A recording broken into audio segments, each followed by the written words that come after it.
It's a chilly night in Las Vegas. A young woman, Elizabeth, folds her PhD dreams and sits down at the poker table instead. She's not just here to play, she's digging into something deeper, trying to see into the future to predict what her opponents don't even know yet. What if the secret to winning isn't luck, but training your mind to think differently? This isn't just poker, it's a new way to get smarter, faster, and yes, better. Motivation isn't magic or luck. It's a decision, a simple but powerful choice that sets everything else in motion. General James Mattis faced a problem. Boot camp morale was in the gutter. Instead of shouting louder, he flipped the playbook. He gave recruits more autonomy, responsibility, and a clear mission. Suddenly, these directionless teenagers became self-driven warriors, hungry to take action.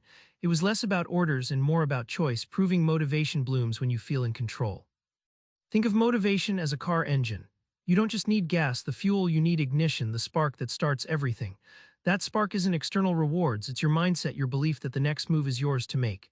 This mental model shifts motivation from waiting to happen into actively choosing to engage no matter how you feel.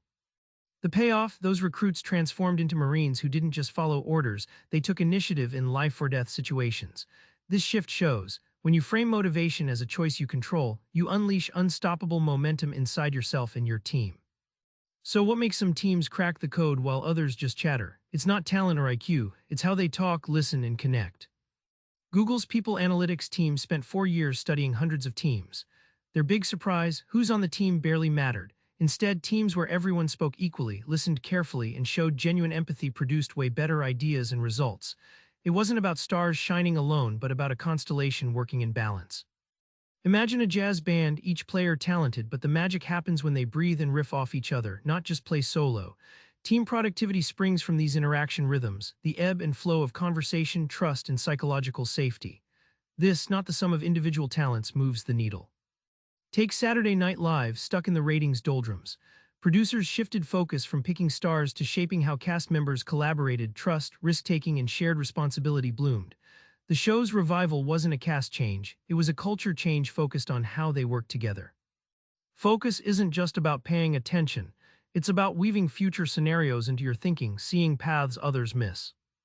Elizabeth, our poker-playing dropout, credits her success to envisioning multiple contradictory futures. Rather than fixate on one right move, she imagined several possible outcomes, her opponents bluffing, folding, or raising massively.